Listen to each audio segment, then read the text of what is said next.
How will you know when you're ready? Bonjour, life sparklers, it's Claire from Integrally Alive, with body, mind, practical wisdom and tools for busy humans and to make their life easier. And this topic of I'm not ready, when am I ready, it came up during a recent coaching call I had with a client. She was saying, I'm not ready, I don't have enough experience. And it really reminded me of a time when I was learning shiatsu. And I was just about to take the exam. So I was an experienced learner, let's say, still a beginner, of course. But in my school, we were encouraged to mix levels. So I went back to a seminar, to attend a seminar for second year students. So in this seminar, we were all mixed levels, and I got paired up with a second year student. So compared to me, she was a real beginner. She didn't knew a lot of what I knew. She had a lot less experience. And I guess that didn't help to make her feel at ease. She was really impressed by working with me. And yet I was myself, just a beginner, just like her. But anyway, so she was really insecure and she was asking me, I don't know what to do. What should I do?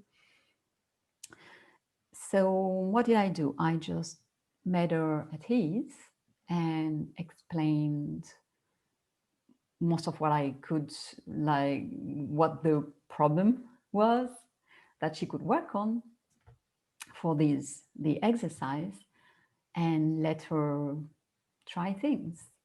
And she was really hesitant, but then I just encouraged her to follow her intuition, and it was a good one actually. And she did one thing really differently than any other person that day, because I didn't really have a big problem for these exercises, so I was using the same kind of tiny tension in the shoulder for the whole day. And she wasn't my first partner, but the other ones previously were more advanced. But I actually still had my tiny tension in the shoulder when I came to work with her. And she did one thing really differently. She listened to me. And she was really insecure about her level and what to do, but she really wanted to help me. She was really trying her best to be there for me. And guess what? She was the one person that helped me the most, actually, that day. Whereas she thought she would be like just, a, a loss of time for me. Well, she wasn't. She wasn't.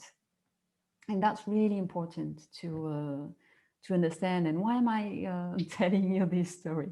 Because being a beginner can be a blessing. It can be the best place to start something.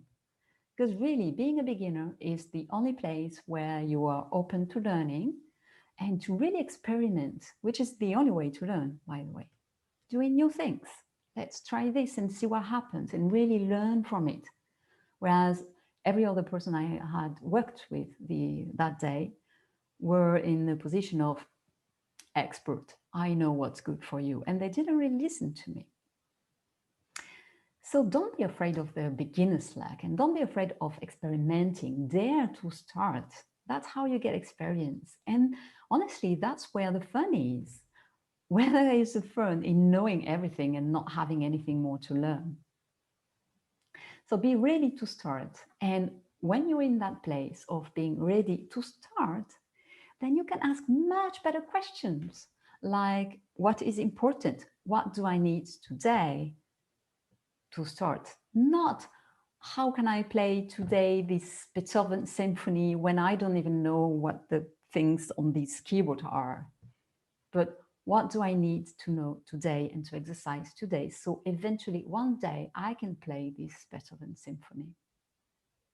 So remember, for what are you wanting to be ready?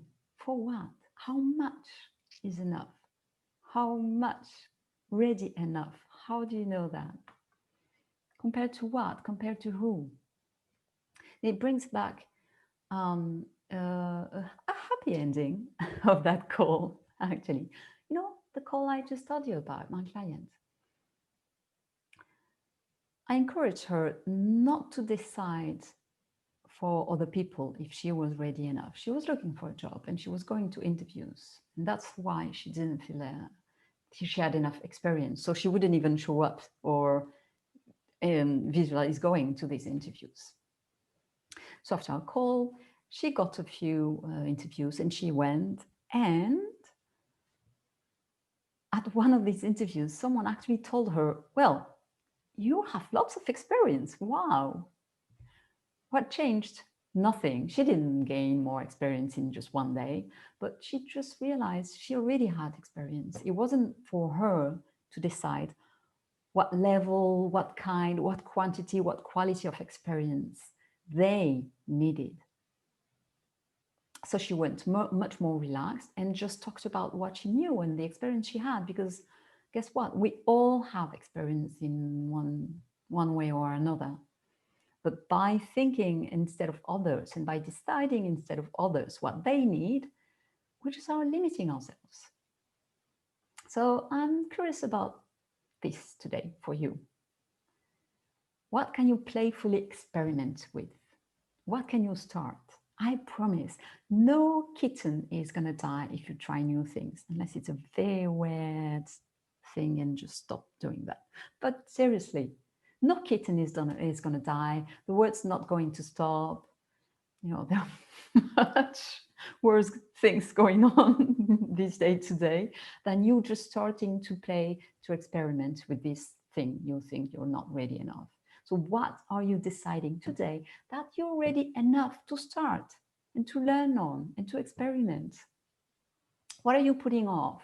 What have you been pushing off that you would love to start, that you love to do? In what ways are you so ready enough to do it right now, today? Tell me, if you're seeing that on any social media, please put an emoji to tell me what you're really ready to begin with or to continue today. Tell me in the comments. Drop your comments, drop your questions on Facebook, on Instagram. You know, I love these conversations and I will reply. And thanks for being there. Thanks for being here. And that was your weekly dose of fierce love, a mix of love and brutal honesty. Boom, your life just got easier. Subscribe if you want more. And if you know someone who really needs to hear that today, share. Stay tuned for the next video. And until then, au revoir.